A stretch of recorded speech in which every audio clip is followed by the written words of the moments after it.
TV KPM. Assalamualaikum, hello semua, selamat petang. Anda menyaksikan saya Afiq Syazwan dalam Sukses SPM 2021. Macam biasa, kita akan bersama dengan guru jemputan kita untuk ulang kaji. Kita recap balik sebab ini adalah persiapan murid-murid di luar sana untuk menghadapi peperiksaan penting bagi anda, iaitu SPM 2021. Jadi, subjek kita hari ini iaitu ekonomi. Kemudian topiknya keanjalan harga. Ada kena-mengena ke dengan kenaikan turun naik harga yang berlaku di pasaran di luar sana tu, dan ada kena-mengena dengan ekonomi? Kalau nak tahu, kita berkenalan dulu dengan guru jemputan kita. Tapi sebelum tu, mari kita sama-sama saksikan dulu profil guru hari ini. Jom.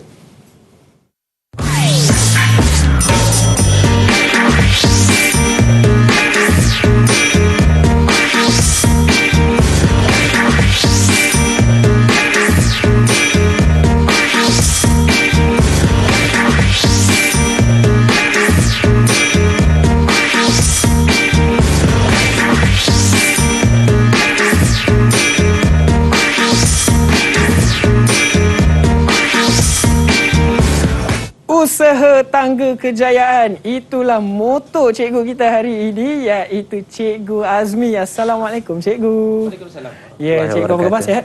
Alhamdulillah sihat. Ya, cikgu ini adalah guru akademik di sekolah menengah Sekolah agama. Nurul Iman Kelang. Ya. Wah, itu tempat lahir saya tu. Itulah. Lebih kurang boleh kata berjiran jugalah sekolah saya dengan sekolah cikgu ni. Baiklah, jadi cikgu, sebelum kita mulakan sesi pembelajaran kita dengan subjek ekonomi, cikgu ada tak pesanan penting kepada murid-murid di luar sana tentang topik kita hari ini? Baik, apa yang kita nak belajar hari ini adalah tentang keanjalan harga. So, keanjalan harga ni bila kita memahami konsep dia, untuk firma dia akan memahami bahawa corak keinginan apa yang orang beli tu, daripada situ kita dapat menilai barang tu perlu dinaikkan harganya ataupun diturunkan harganya. Sebagai pengguna pula, sebagai isi rumah macam kita ni yang membeli ni pula, kita dapat menilai barang tu sama ada barang tu perlu dibeli ataupun tidak. So kita nak tengok kat situlah. Ya, baiklah. Jadi itu baru kupasan sikit je daripada Cikgu Azmi. Nanti kita akan kupas lebih banyak lagi tentang topik kita pada hari ini. Tapi macam biasa, kita akan berkenalan dulu dengan murid-murid dari sekolah. Ada 2 buah sekolah hari ini. Tanpa masa, mari kita lihat dulu wajah mereka. Boleh cikgu ya? Boleh. Mari.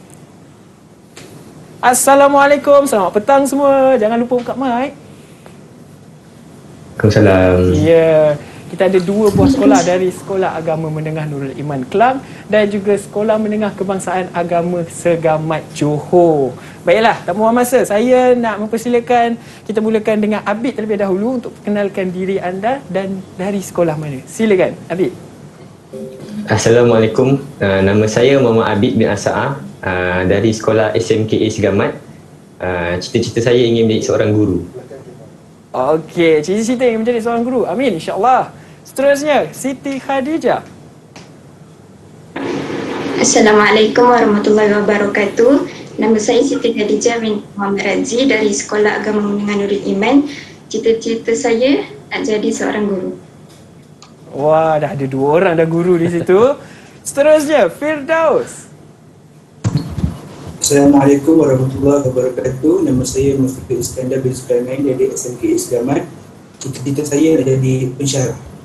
Menjadi seorang pensyarah. Okey, dah ada seorang pensyarah. Tapi semua ingin menjadi seorang tenaga pengajar. InsyaAllah. Seterusnya, Aisyah Balkis. Silakan. Assalamualaikum warahmatullahi wabarakatuh. Nama saya Nur Aisyah Balkis binti Roslan. Saya dari sekolah SMKA Segamat. Cita-cita saya nak jadi seorang cikgu. Menjadi seorang cikgu. Dan yang terakhir sekali kita ada Mahira. Silakan. Bismillahirrahmanirrahim. Nama saya Nur Mahira Maisara binti Muhammad Idris. Saya dari Sekolah Agama Menengah Nurul Iman. Cita-cita saya untuk menjadi seorang peniaga. Okey, kita ada seorang usahawan wanita kat sini. Baiklah. Jadi Afi harap semoga apa saja cita-cita anda ingin capai itu akan dapat tercapai juga suatu hari nanti. Amin, insyaAllah. Tapi sebelum tu Afi nak pesan kepada anda semua, kenapa sekarang ni kita perlu patuhi SOP, kerana itu adalah perkara yang sangat penting untuk kita memerangi wabak penyakit COVID-19. Jadi jangan lupa untuk gunakan pelitup muka, gunakan hand sanitizer, dan apa yang paling penting, anda kena jaga jarak bersama dengan individu yang lain. Macam mana saya dengan cikgu sekarang ni, jaraknya 1 meter. Inilah dia cara selamat untuk kita mematuhi SOP. Dan sekarang ni cikgu, mari ikut saya, kita nak gunakan hand sanitizer terlebih dahulu. Silakan cikgu. Okey, silakan. Baik. Okey, kemudian saya juga gunakan. Alright. Baiklah, jadi sekarang ni mungkin Afiq harap murid-murid di rumah dapat bersiap sedia kerana sebentar nanti kita akan mulakan sesi pembelajaran kita. Tapi sebelum tu, kita nak berehat terlebih dahulu. Jadi terus setia bersama dengan kami semuanya dalam Sukses SPM 2021. Didik TV KPM. Didik TV KPM. Kembali lagi kita dalam Sukses SPM 2021. Baiklah, jadi kita sebelum memulakan sesi pembelajaran kita dengan subjek ekonomi dan topiknya keanjalan harga, saya nak tanyalah dengan murid-murid yang ada di studio bersama dengan kita hari ini. Kita nak tanya mereka tentang pendapat ataupun pandangan mereka sendiri mengenai topik kita hari ini. Ataupun mereka mungkin ada nak share tips sikit dengan rakan-rakan yang lain. Mari kita bertanya dengan, kita mulakan dengan Abid terlebih dahulu. Silakan Abid, ada tak pendapat anda sendiri? Pada pendapat saya, dengan pengetahuan tentang keajalan harga ini, kita boleh tahu barang itu sama ada barang mewah ataupun barang keperluan. Okey, baik, terima kasih Abid. Seterusnya, saya nak tanya Khadijah. Macam mana pula dengan pandangan awak mengenai topik hari ini? Pada pandangan saya, topik hari ini kita akan belajar tentang faktor-faktor keanjalan penawaran dan permintaan. Okey, penawaran dan juga permintaan. Okey, seterusnya kita tanya Aisyah pula. Silakan Aisyah. Pendapat saya, kita dapat belajar peratus perubahan kuantiti diminta bila harga itu meningkat, bila harga itu berubah juga. Oh, okey, baik. Itulah dia pandangan rakan kita yang ada bersama dengan kita di dalam studio. Baik, tapi tanpa membuang masa, kita nak mulakan sesi pembelajaran kita pada hari ini. Afiq harap murid-murid di rumah dapat bersiap sedia. Saya serahkan semuanya. Silakan Cikgu Azmi. Assalamualaikum warahmatullahi wabarakatuh. Jadi hari ini kita jumpa lagi dalam topik yang berbeza, iaitu keanjalan harga. Okey. Jadi topik keanjalan harga ni, apa yang kita nak belajar adalah kita nak menjelaskan konsep keanjalan harga permintaan dan membuat sedikit pengiraan yang mudah. Okey, seterusnya menjelaskan keanjalan harga permintaan anjal dan harga permintaan tidak anjal. Okey, seterusnya menjelaskan penentu pula keanjalan permintaan, dan 2.2.4 menerangkan hubungan antara perubahan dalam harga permintaan dengan perubahan dalam jumlah hasil. 2.25 kita beralih pula ke keanjalan harga penawaran, dan 2.2.6 masih lagi dengan penawaran, kita nak melihat pula menjelaskan keanjalan harga penawaran anjal dan keanjalan harga penawaran tidak anjal melalui gambar rajah, dan seterusnya menjelaskan penentu keanjalan penawaran. Okey, tadi kita tengok permintaan, kemudian satu lagi adalah penawaran. Sebab dalam ekonomi ni, permintaan dengan penawaran ni memang tak boleh dipisahkan. Dia macam kembar, berkembar ni sentiasa bersama. Bagi au dan macam tebing pasangan lah, macam pakai au dengan tebing. Saling memerlukan antara satu sama lain. Baik, kita teruskan. Baik, ini adalah berkaitan dengan pengiraan. Pengiraan berkaitan dengan keanjalan harga permintaan dan juga penawaran. Kita satukan sekali sebab dia punya langkah pengiraan dia sama. Okey, cuma simbol dia berbeza. Kat sini kita tengok, untuk permintaan kita tandakan dengan D. Okey, untuk penawaran kita tandakan dengan S. Okey, dia berbezalah. S tu untuk supply, so itu menunjukkan penawaran. D untuk demand, menunjukkan permintaan. Dari segi pengiraan masih sama. Ini formula asas dia. Okey, peratus perubahan kuantiti diminta untuk kuantiti untuk permintaan. Kalau untuk penawaran, peratus perubahan kuantiti yang ditawar. So dia sama saja. Okey. Sebab kenapa kita nak satukan sekali? Pasal kalau kita asingkan pun nanti kita akan belajar benda yang sama juga, dia punya pengiraan dia. So kat sini saya tunjukkan pengiraan dia, ini adalah langkah pengiraan yang mana diambil daripada formula asas dia. Okey, ini formula asas dia, peratus perubahan kuantiti bagi peratus perubahan harga. Ini memang orang kata formula yang teragung lah. Untuk pengiraan ni kita nak dapatkan daripada sini. Kemudian kalau kita tengok kat sini ada P1 tolak P0 semua ni kan. Dia datang apabila kita nak mengira perubahan ni.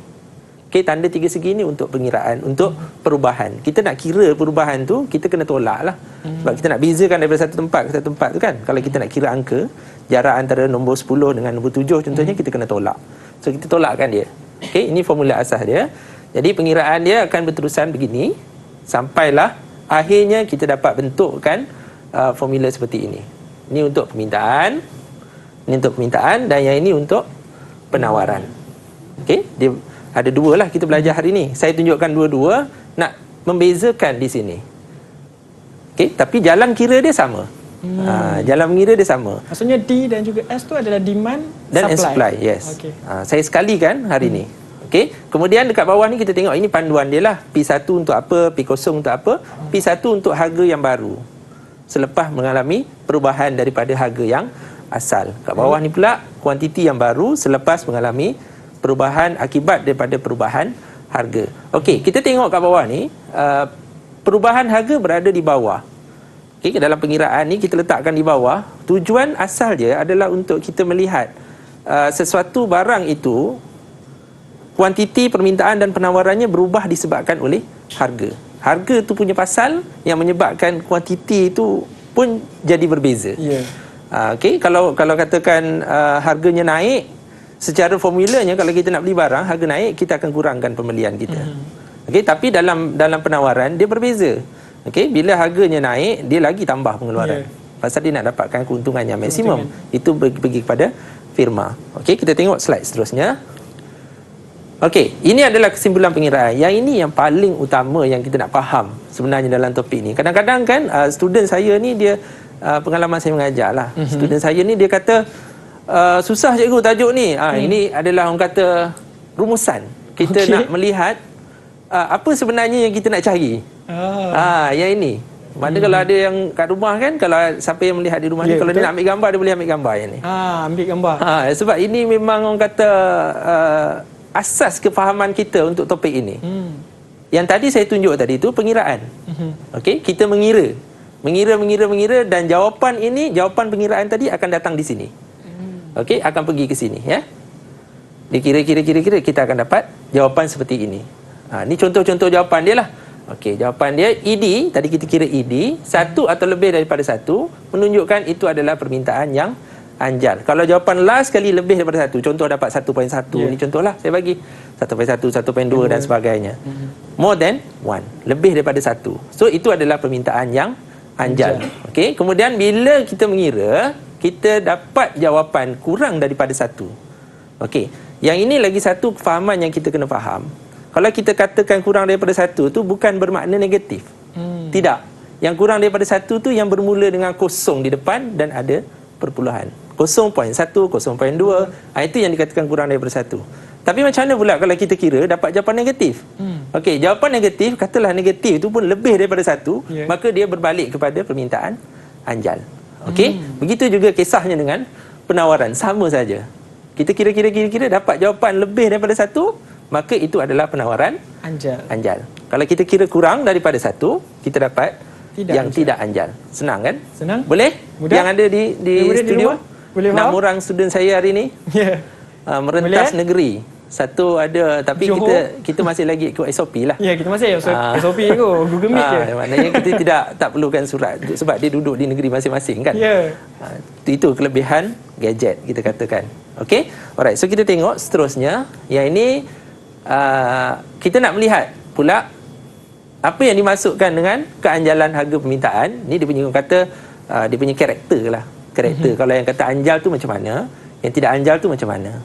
Okey, kita mulakan tadi, kita kira ED yang kita kira tadi tu dapat lebih daripada satu, maka dia pergi ke anjal. Kalau kita kira dapat kurang daripada satu, dia jadi tidak anjal. Okey, yang ini pula formula agung tadi.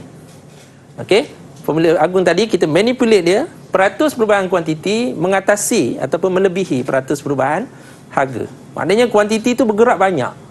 Harga bergerak sikit je. Ya. Tapi kesan dia pada harga besar.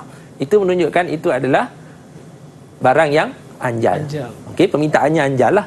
Tapi kalau dia berlaku sebaliknya, harga naik banyak tapi kuantiti pembelian hanya berkurangan sedikit sahaja. Okey, dia kurang sikit je. Maknanya tak jauh beza pun kalau kita naikkan harga. Itu biasanya firma akan gunakan taktik ni untuk meningkatkan keuntungan sebab dia tahu kalau dia naik harga pun orang tetap beli. Orang tetap akan beli. Yes. So dia jadi tidak anjal. Okey? So yang kenapa dia jadi macam tu? Itu maksudnya bila berlaku keanjalan itu, orang kata permintaan yang anjal, itu bermakna pengguna sangat responsif terhadap perubahan harga. Harga sedikit je, oh kita tak belilah. Naik dah tak belilah. Kita beli yang lain lah. Itu antara sebab kenapa dia jadi anjal. Okey? Bila pula barang itu barang tu kurang responsif macam saya sebutkan tadi, kan? Harganya naik banyak pun kesan dia, respon pengguna tak banyak pun beza. Contohnya macam saya bagi yang senangnya macam minyak petrol lah. Ya, kan? betul. Minyak petrol ni kita isi ikut saiz tangki kita. So kalau harga naik pun kita isi ikut saiz tangki kita juga. Betul. Kita kena isi macam tu sebab kalau kita tak ikut saiz tangki nanti jarak perjalanan akan berkurangan. Ya. So kita kena faham di situ. So maknanya itu adalah barang yang tidak anjal. Tapi kita kena faham juga minyak petrol bukan barang keperluan. Ya, betul. Maksudnya sebab kita nak sebut barang keperluan ni adalah barang yang memang kalau tak ada mati. Kita akan mati ataupun kita mungkin akan jadi gila.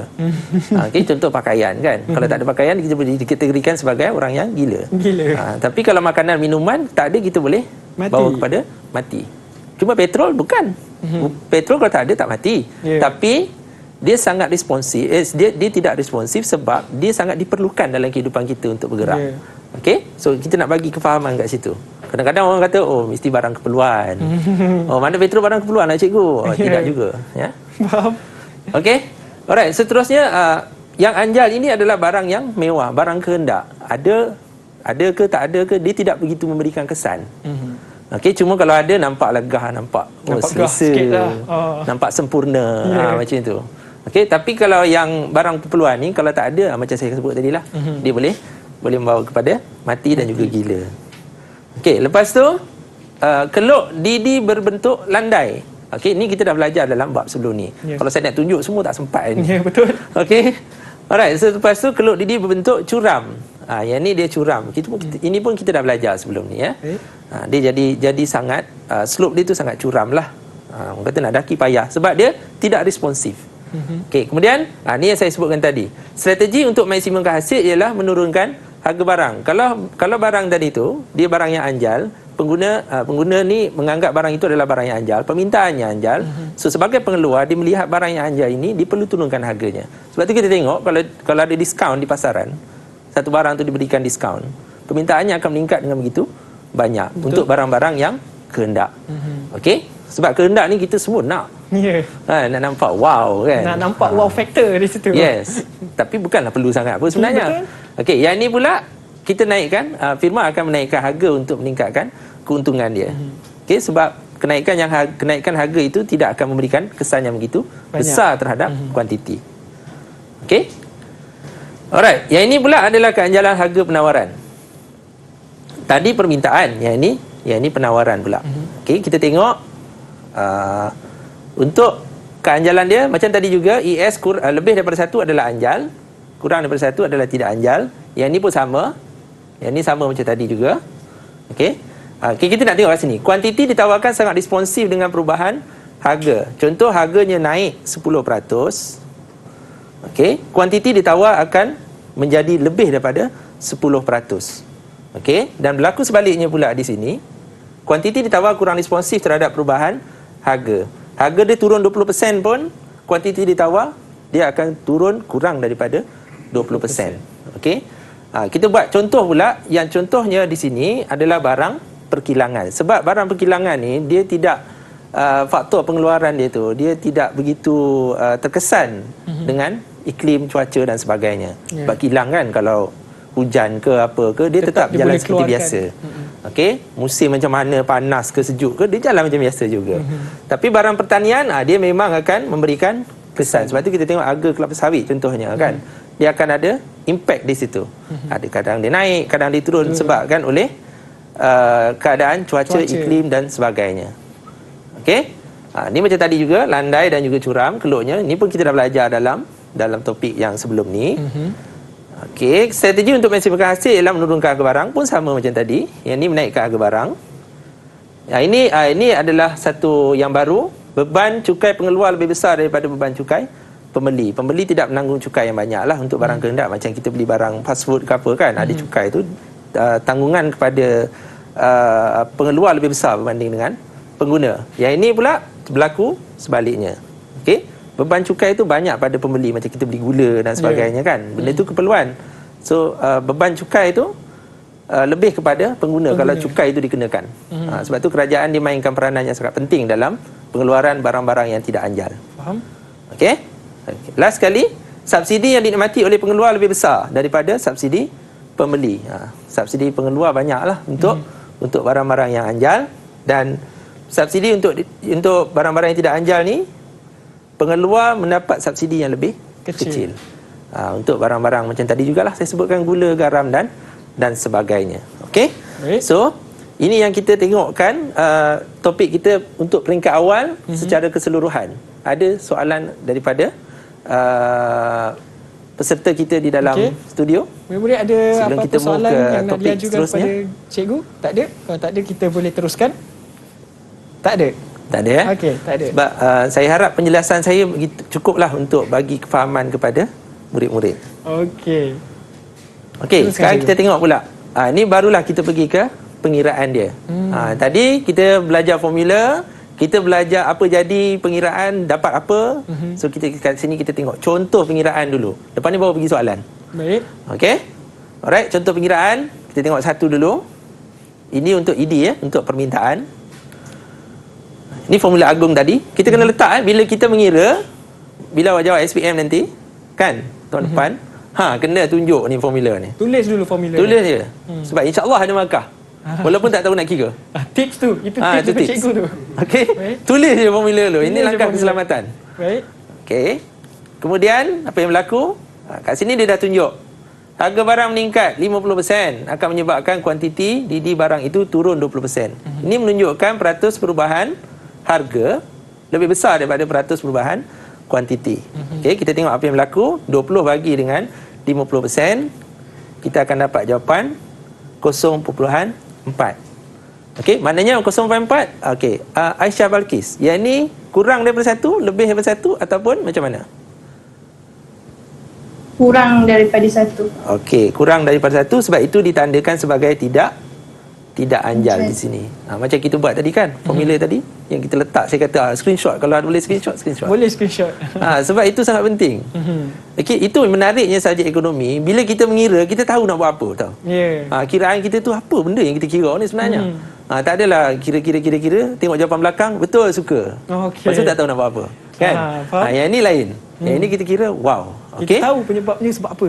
Okey, alright. So kalau macam tu kita akan tengok lagi nanti untuk pengiraan yang seterusnya. Okey, jadi cikgu dah bagi tahu dah kepada murid-murid di luar sana tentang formula, dari formula anjal, kemudian formula tidak anjal, dan penyebab kenapa perlu kita ambil fokus kepada lebih daripada 1 ataupun kurang daripada 1. Mungkin ada banyak murid yang akan membuat kesilapan di situ, kecuaian ya cikgu Ya. Baiklah, jadi kita akan sambung lagi sesi pelajaran kita selepas ini. Murid-murid di rumah jangan ke mana-mana, boleh recap semula nota yang anda dah ambil gambar tadi, dan kita sambung lagi selepas ini, semuanya dalam Sukses SPM 2021. Didik TV KPM. Didik TV KPM. Kembali lagi kita dalam Sukses SPM 2021. Murid-murid di rumah, terus bersiap sedia, kita nak sambung lagi sesi pelajaran kita pada hari ini. Murid-murid di studio okey? Semua okey ya? Tunjuk good dekat kamera kalau okey. Yeah. Okey, baiklah. Tanpa masa, silakan Cikgu Azmi. Okey, kita teruskan lagi. Tadi kita tengok berdasarkan formula, pengiraan formula agung tadi yang saya sebutkan, formula utama dia. Sekarang kita tengok pula kalau dia tak bagi tahu berapa peratus perubahan dia. Dia cuma bagi harga berubah daripada berapa ringgit kepada berapa ringgit. Okey, so kita tengok macam mana pengiraan dia. Yang tadi awal-awal saya tunjukkan tu kan, yang ada P0, P1. Student saya dia suka sebut PIPO. P1 PIPO, P0 jadi PO. Oh, okey. Pipo dengan Kiko, saya pun tak tahu dia orang yang buat formula sendiri. Mudah untuk mengingat. Senang nak ingat lah kan. Okey, so kita tengok pula yang berlaku. Peningkatan harga barang C dari 5 ke 7 ringgit telah menyebabkan kuantiti barang C, kuantiti di meter barang C menurun dari 100 ke 80 unit. So dia mengikut hukum lah, bila harga naik, kuantiti turun. So ini jalan mengira dia. Okey, kita tengok jalan mengira dia. Jawapan contoh yang saya tunjukkan di sini. Baik, apa yang berlaku?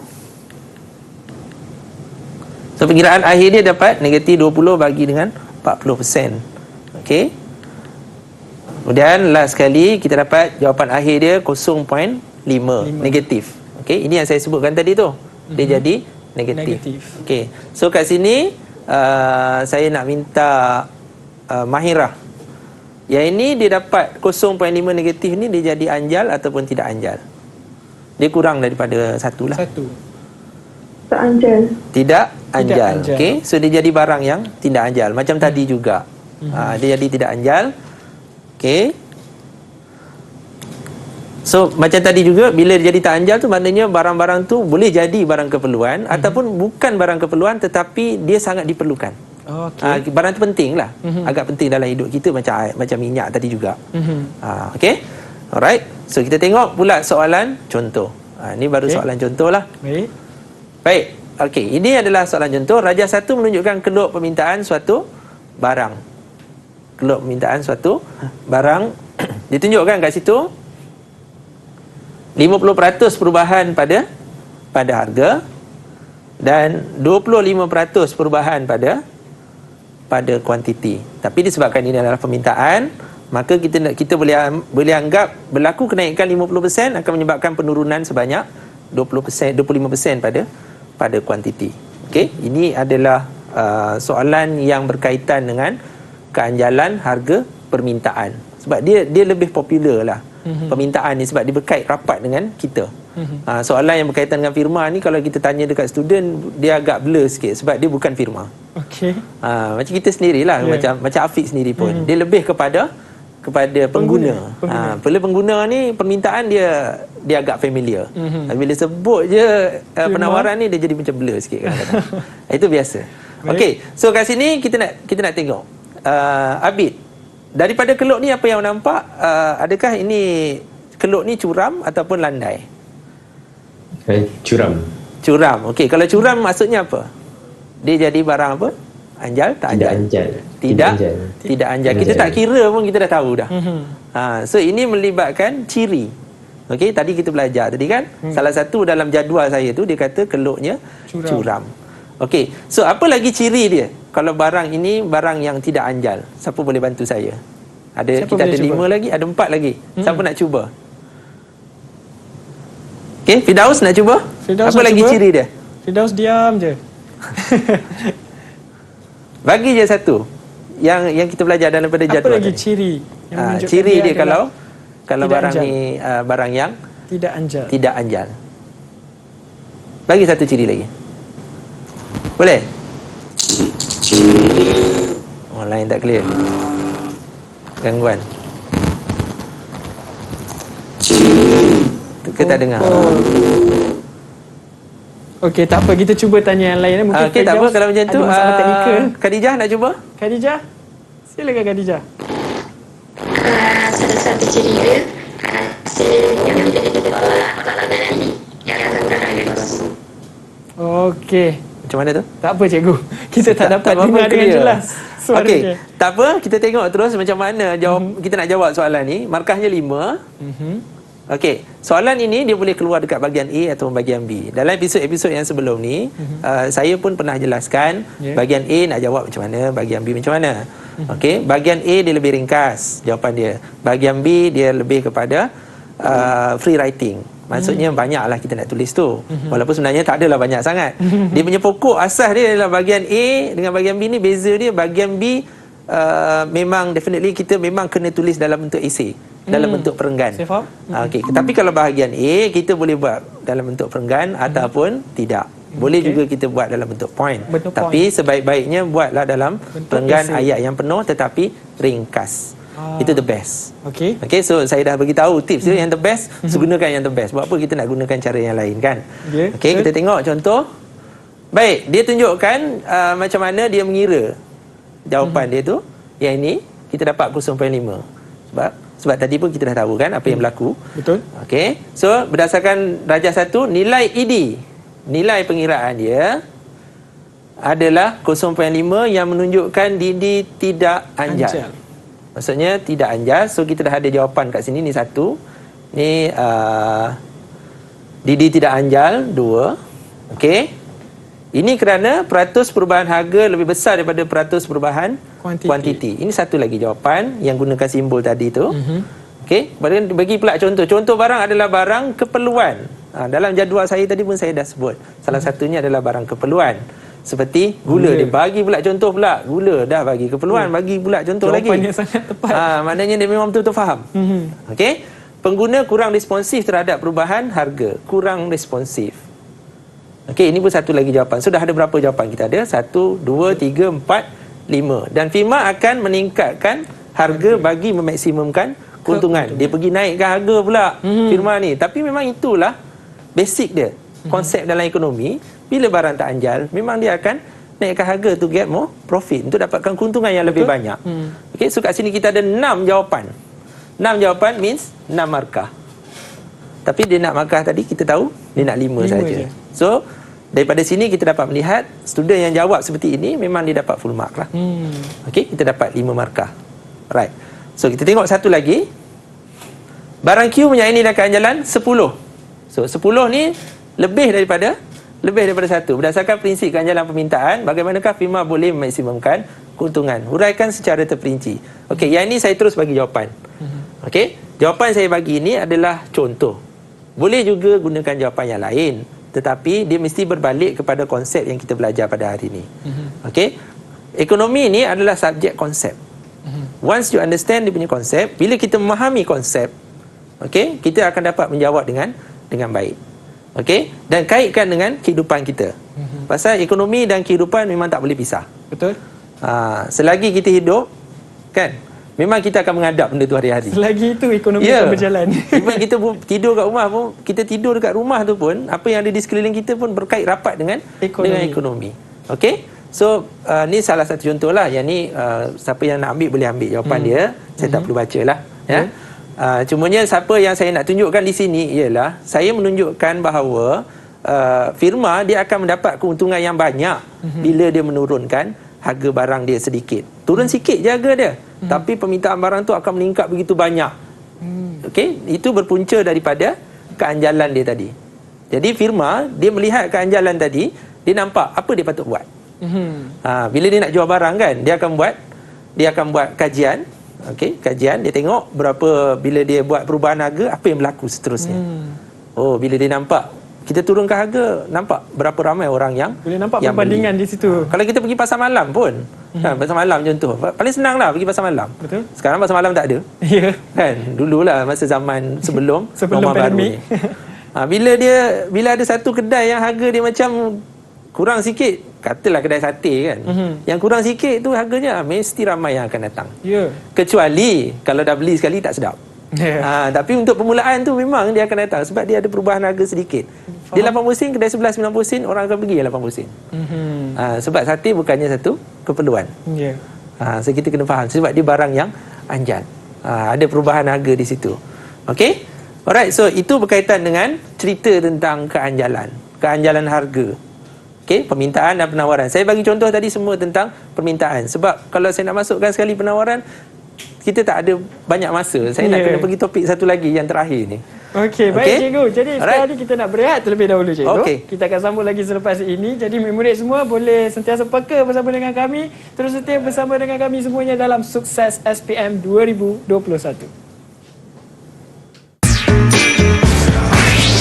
Didik TV KPM. Didik TV KPM. Kembali lagi kita dalam Sukses SPM 2021. Baiklah, tanpa buang masa, Afiq harap murid-murid di rumah pun bersiap sedia dengan nota, dan mungkin ada nota yang mungkin sempat nak ambil gambar tadi kan. Okey, sekarang kita nak teruskan lagi sesi pembelajaran kita bersama dengan Cikgu Azmi. Silakan cikgu. Okey, kita sampai dah dekat bahagian yang terakhir. Okey, bahagian terakhir untuk bahagian cerita tentang keanjalan ni. Tadi kita belajar mengira, kita belajar bentuk dia, belajar ciri dia kan, tentang permintaan dan juga penawaran. Kali ni kita nak tengok pula faktor-faktor yang menentukan keanjalan tu. Satu barang tu macam tadi, barang kita cakap kalau barang keperluan tu dia akan jadi tidak anjal. Tapi ada juga barang yang bukan keperluan, dia jadi tidak anjal juga. Sedangkan barang tu bukan keperluan, tapi dia boleh jadi tidak anjal. So kenapa jadi macam tu? Inilah faktor-faktor dia. Ini antara sebab kenapa dia jadi begitu. Kita mulakan dengan faktor penentu keanjalan harga permintaan. Mula dengan jenis barangan, kemudian kita ada faktor jangka masa, bilangan barang pengganti, nisbah perbelanjaan dengan pendapatan, bilangan kegunaan, ketagihan, dan yang terakhir adalah ketahanan barang. So macam mana boleh jadi anjal dengan jadi tidak anjal tu? Untuk jenis barang ni kita tahu tadi, kalau barang keperluan je dia jadi tak anjal. Automatik. Sebabnya memang itu satu barang yang penting dalam hidup kita. Kena ada. Tapi dia jadi tidak anjal kalau barang itu barang-barang yang tadi saya sebutkan, untuk barang yang tidak anjal itu adalah barang keperluan. Untuk barang-barang yang anjal pula adalah barang-barang yang mewah. Tak ada pun tak apa. Barang kendak. Kemudian faktor jangka masa. Faktor jangka masa pula. Pada masa keadaan itu, dalam satu-satu masa itu kita nak beli barang contohnya. Tapi barang yang kita nak beli tu, kalau barang tu memang kita perlukan segera, dia boleh jadi tidak anjal. Sebab pada ketika itu, contoh macam saya sendirilah. Saya nak belikan barang untuk anak saya, pasal besoknya ada kelas yang perlukan barang-barang tertentu. Saya tak ada masa yang banyak. Saya pergi malam, kedai yang ada satu je yang buka lagi. Contohnya saya pergi satu kedai 24 jam. Itu je kedai yang buka lagi kan. Anak saya dah bising. Saya beli kat situ, harganya berbeza dengan kedai lain. Kedai lain mungkin kalau kita pergi kat hypermarket, supermarket, dia lebih murah. Kat situ mahal, tapi tak nak kita beli juga. Betul tak? Padahal barang tu bukanlah barang keperluan pun. Betul. Tapi pada ketika itu masa yang sangat singkat. So masa singkat tadi menyebabkan dia jadi tidak anjal. Kalau masa panjang, tak apa, boleh hold dulu. Saya berdasarkan situasi juga. Kita boleh hold dulu, relax dulu, tak payah beli dulu. Nantilah tunggu dia murah sikit. Contoh begitu. Bilangan barang pengganti. Kalau barang tu kita boleh tukar dengan yang lain. Kalau dapat satu barang A, tak dapat, kita tukar dengan B. Function sama, fungsi dia sama kan, ataupun hampir sama. Mana kita nak beli, kalau ini mahal, kita beli satu lagi. Kan? Bila ada barang pengganti tu, dia jadi anjal. Kalau tak ada pengganti, tak nak kena beli yang tu juga. So means itu barang yang tidak anjal. Dia akan menentukan keanjalan barang tadi. Kemudian nisbah perbelanjaan dengan pendapatan. Dia tengok pada pendapatan kita. Daripada pendapatan kita tu, kita akan bagi-bagikan pembelian barang. Untuk barang yang anjal, selalunya dia melibatkan perbelanjaan yang besar. Untuk beli kereta, rumah dan sebagainya. Kereta lah, rumah bukanlah. Kereta contohnya. Kita bayar ansuran bulanan tu besar, tapi kita tak kisah. Untuk barang keperluan pula, nisbahnya sikit je, tapi penting, mesti. Dia kena dulu kan. Kita beli makanan bukanlah banyak sangat pun. Betul. Macam kita tengok pelepasan cukai pun dalam setahun untuk individu, 9,000 itu kiraan yang kerajaan buat lah. Dia tengok berdasarkan kepada situasi itu, situasi sekarang, 9,000 itu memadai untuk kita membuat pembelian. Itu hebatnya pengiraan LHDN ni. Dia tengok semua. Betul. Alright, seterusnya bilangan kegunaan. Kegunaan ni satu barang tu yang kita beli tu, kalau kegunaan dia banyak, dia jadi anjal. Kalau kegunaan dia memang satu benda je, kalau kita beli satu barang tu, kita boleh guna untuk satu proses saja, dia jadi tidak anjal. Sebab bila nak guna buat benda lain, buat perkara lain, kita tak boleh pakai barang tu tadi. Tapi barang yang multitasking ni, banyak kegunaan ni, dia akan jadi anjal. Seterusnya ketagihan. Ketagihan ni biasanya melibatkan benda-benda yang boleh membawa kepada ketagihan lah. Contohnya rokok, minuman keras dan sebagainya. Walaupun harganya mahal, orang akan beli juga. Dia jadi tidak anjal. Walaupun dia bukanlah keperluan kan. Kadang-kadang bawa keburukan lagi. Last sekali, ketahanan barang. Barang yang tahan, kita beli sekali, tahan lama, tak payah beli. Macam contoh beli katil contohnya. Takkan nak hari-hari beli katil kan? Betul. Kita beli sekali, boleh tahan sampai 5, 6 tahun, 7 tahun, kadang sampai 10 tahun pun ada. Betul, lebih daripada 10 tahun pun ada. Ya, betul. Tengoklah kan barang tu. Jadi barang tu barang yang anjal. Tapi kalau ketahanan dia sekejap, boleh beli berapa hari je pun dia dah expired. Berapa hari je pun dia dah rosak. Jadi benda tu akan jadi tidak anjal sebab kita kena beli lagi, beli dan beli. Ya. Okey? Baik. Ini cerita tentang permintaan. Okey, lagi satu. Okey, lagi satu berkaitan dengan penentu ganjalan harga untuk penawaran pula. Okey, yang ini melibatkan firma lah. Okey, mula dengan tambahan kos, corak penggunaan faktor pengeluaran, faktor masa, macam tadi juga, faktor masa, faktor masa, bilangan firma dalam pasaran, mobility faktor pengeluaran dan last sekali ketersediaan stok. So macam mana datangnya? Tambahan kos. Okey, dalam satu proses tu dia akan menambah bila dia nak tingkatkan pengeluaran, dia akan tambahkan kos. Okey, kalau dia tambahan kos tu mudah, kan senang nak tambah. Bila banyak pilihan dan sebagainya, dia akan jadi anjal. Tapi kalau nak tambah kos tu susah, dia akan jadi tidak anjal. Okey, kemudian corak penggunaan faktor pengeluaran. Yang ini pun lebih kurang macam tadi juga. Baik. Okey, penggunaan faktor pengeluaran tu mudah didapati ataupun susah didapati. Tadi melibatkan kos, penambahan jumlah nilai kita nak tambah tu. Yang ni melibatkan benda tu senang ke susah nak dapat. Okey, kita nak keluarkan satu barang, nak buat kek contohnya. Barang-barang nak buat kek tu senang tak nak dapat. Kalau dia susah nak dapat, dia boleh jadi tak anjal. Tapi kalau senang nak dapat, pergi kedai sana ada, sini ada, dia jadi anjal lah. Ya. Okey, faktor masa yang panjang dan juga masa yang Pendek. singkat. Okey, kemudian bilangan firma dalam pasaran. Bila bilangan firma tu banyak, barang tu jadi anjal sebab banyak orang keluarkan. Ya. Okey, bila barang tu firma yang keluarkan satu je, macam syarikat air contohnya, syarikat electricity contohnya kan. Dia sahaja yang dia keluarkan. je yang keluarkan, kacau lah. Okey. Kemudian mobility faktor pengeluaran. Yang ini melibatkan kita boleh pindahkan ataupun tidak faktor pengeluaran tadi. Barang kita nak keluarkan tu contohnya jentera contohnya, peralatan. Senang ke tidak untuk dipindahkan?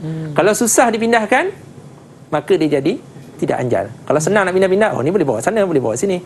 Dia jadi anjal. Dan last sekali adalah ketersediaan stok atau inventory. Kalau bila mana kita tengok satu barang tu stoknya tu banyak, senanglah kan. Maksudnya simpanan itu kita boleh tahan lama dan sebagainya. Simpanannya kukuh kan? Kukuh, jadi dia senang nak simpan. Maka barang tu akan jadi anjal. Sebab bila-bila orang nak beli pun ada. Betul. Tapi kalau stok tu memang Limited. susah, limited. Yeah. Yes, dia akan jadi tidak anjal. anjal. Okey. So last kali kita tengok pula contoh soalan. Okey. Baik, saya bagi 3 jawapan di sini. Ini untuk penawaran ya. Saya nak minta yang ada di studio ni bagi lagi 3 lagi. Kat sini dah ada tambahan kos, dah ada ketersediaan stok dan ada bilangan firma. Tadi kita tengok slide sebelum ni. Kan kita ada 1, 2, 3, 4, 5, 6 betul? So saya minta supaya Siapa yang boleh bagi 3 lagi. 3 lagi.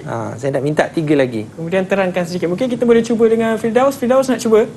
Firdaus tadi suara tak dengar. Suara dah okey dah. Antara penentu penilaian lain ialah faktor jangka masa. Satu je, saya nak satu je. Satu jangka masa. Okey. Faktor masa. Baik, itu daripada Firdaus. Seterusnya kita cuba tanya Abid. Selain daripada faktor masa, apa lagi yang boleh kita dapat selitkan daripada jawapan yang dah tersedia di situ? Mobility faktor pengeluaran. Mobility faktor pengeluaran, okey. Okey, baik. Lagi seorang. Terima kasih Abid. Okey, seterusnya lagi seorang. Siapa lagi ya? Kita nak cuba. Mungkin Miza. Miza. Sila Miza. Corak penggunaan faktor pengeluaran. Okey, boleh terangkan sikit yang corak penggunaan faktor pengeluaran tu? Tadi kita dah bincang. Saya dah uraikan. Dah terangkan dah.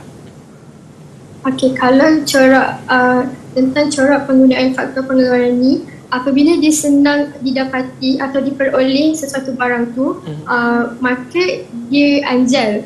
Tapi jika sebaliknya, maka dia tidak anjal. Okey. Ya. Cantik jawapan. Cantik jawapan Baik, terima kasih Miza. Kenapa? Sebab dia dalam soalan tadi markah dia 6. Okey. Soalan ni kan markah dia 6. Saya bagi 3. Setiap satu ni kalau kita tengok kata tugas dia adalah terangkan. Okey? Okey, terangkan. Bila terangkan dia mesti kena ada fakta, dia kena ada huraian. Kena ada dua-dua tu. Fakta mesti ada, huraian pun mesti ada. Kalau katakan student dia menjawab tambahan kos, ketersediaan stok, dua-dua tu dia huraikan. Kemudian yang ketiga dia tak letak bilangan firma dalam pasaran ni, dia terus bagi huraian saja. Maka dia akan kehilangan markah fakta. Sebab markah dia datang fakta dan huraian. Dua-dua mesti kena ada. Okey. Jadi bila menjawab soalan nanti kena berhati-hatilah. Kena berhati-hati. Kita kena memahami kata tugas. Ini terangkan, ini kata tugas dia. Okey. Dia kata tugas lain boleh jadi jelaskan, huraikan dan sebagainya. Itu nanti mungkin dalam slot yang berkaitan dengan teknik menjawab, kita fokus betul-betul tu, kita akan pergi betul-betul untuk kata tugas. Okey. Baik, terima kasih. So kesimpulannya hari ni kita belajar tentang keanjalan ni memang betul-betul penting dalam kehidupan kita. Kita nak kenal barang keperlu, barang mewah. Okey. Baik, terima kasih Cikgu Azmi di atas penerangan yang sangat lengkap untuk pelajar-pelajar ekonomi di luar sana dan terutamanya di studio juga. Apa yang paling penting, anda perlu memahami konsep terlebih dahulu. Mungkin ada masih lagi yang terkeliru ataupun mungkin dah betul-betul confident dan dapat membezakan yang mana anjal, yang mana tidak anjal. Mungkin itu adalah masalah yang selalu berlaku di kalangan pelajar. Tak apa, teruskan ulang kaji dan Fi harap semoga apa saja ilmu yang disampaikan daripada Cikgu Azmi dapat memberi manfaat kepada anda semua untuk memperolehi keputusan yang cemerlang pada SPM 2021 nanti. Baiklah, itu saja daripada kami. Saya ucapkan ribuan terima kasih kepada anda kerana sudi bersama dengan kami. Dan kita jumpa lagi di episod seterusnya. Semuanya dalam Sukses SPM 2021. Saya Afiq Syazwan. Bye. Assalamualaikum.